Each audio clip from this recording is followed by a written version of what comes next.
Ma'am சொல்லுமா. Patient பேர் சிவகுமாருங்க ma'am. பெங்களூர்லேருந்து கால் பண்ணியிருக்காங்க. அவங்களுக்கு வயசு 42 ஆகுதுங்க மேம். சரி. அவருக்கு வந்து வெரிகோஸ் வெயின் இருக்குங்களா மேம். 2 வருஷமாக இருந்துட்டு இருக்குன்னு சொன்னாருங்க மேம். 2வது வருஷம் வந்து அவர் ஆப்ரேஷன் பண்ணியிருக்காருங்க மேம். ஆப்ரேஷன் பண்ணி வெரிகோஸ் வெயினை ரிமூவ் பண்ணியிருக்காருங்க மேம்.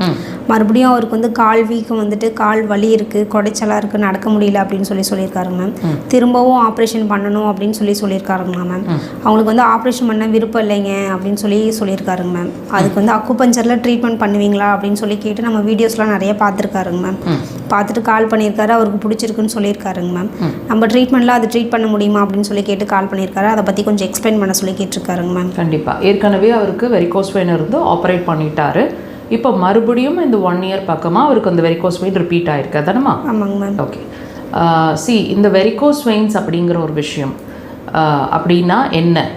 காலில் வந்து பச்சை நரம்புகள் வந்து கொஞ்சம் தடிச்சு கொஞ்சம் கலர் சேஞ்சஸ், ஒரு dark violet colour, deep violet colour மாதிரி, இந்த மாதிரி ப்ளூஷ் டீப் வயலட் கலர் மாதிரி நரம்புகள் தெரிய ஆரம்பிக்கும்.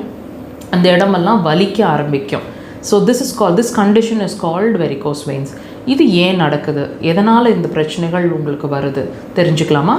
இதுக்கான தீர்வையும் தெரிஞ்சுக்க போகிறீங்க. பொறுமையாக முழுசாக இந்த பதிவை பாருங்கள். அக்குபஞ்சரில் இந்த பிரச்சனையை நாங்கள் எப்படி அணுகிறோம் அப்படின்னு கேட்டால், இந்த வெரிகோஸ் வெயின் அப்படிங்கிற கண்டிஷன் வர்றதுக்கு முக்கியமான காரணம்னு சொல்லப்படுறது அக்குபஞ்சர் ரீதியில் பித்தப்பை சார்ந்த பிரச்சனை இருக்கிறவங்களுக்கு இது ஈஸியாக வரும்னு சொல்லப்படுதுங்க. பித்தப்பைக்கும் வெரிகோஸ் வெயின்ஸ் காலில் இருக்கிற அந்த நரம்பு தடிச்சிருக்கிறதுக்கும் என்ன சம்மந்தம்? டோட்டலாக வியர்டாக இருக்குது இல்லையா நாங்கள் சொல்கிற டாபிக். ஆனால் இப்போ நான் சொல்ல போகிற சிம்டம்ஸ் உங்களுக்கு கட்டாயம் பொருந்தி வரும் நீங்கள் வெரிகோஸ் வெயின்ஸ் இருக்கிற பேஷண்ட்டாக இருக்கிற பட்சத்தில். அப்போ நீங்கள் தெரிஞ்சுக்குவீங்க, எஸ் இதுக்கும் அதுக்கும் தொடர்பில் இருக்குது.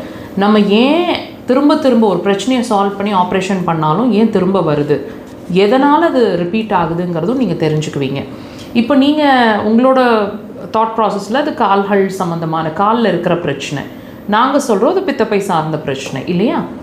இதை எப்படி நாங்கள் கோரிலேட் பண்ணுறோம் அப்படின்னா, உங்களுக்கு டைஜஷன் சார்ந்த பிரச்சனை, எது கழிக்கிறது, நெஞ்சு கறிக்கிறது, ஆசிட் ரிஃப்ளெக்ஸ் மாதிரி இருக்கிறது, ஹார்ட் பர்ன்ஸ் மாதிரி இருக்கிறது, காரமோ புளிப்போ எதுவுமே ஒத்துக்க மாட்டேங்குதுன்னு சொல்கிறது, தூக்கம் டிஸ்டர்ப் ஆகிட்டு இருக்கிறது, அடிக்கடி டென்ஷன் ஆகிடுறீங்க, கோவம் வருது, டெஃபினட்டாக இடுப்பு கீழே தெம்பு கம்மியாக இருக்கிறது, சியாட்டிகா பெயின்னு சொல்லப்படுறது, இதில் ஏதாவது ஒன்றாவது நாள்பட்டு உங்களுக்கு இருந்துகிட்ருக்கணும்.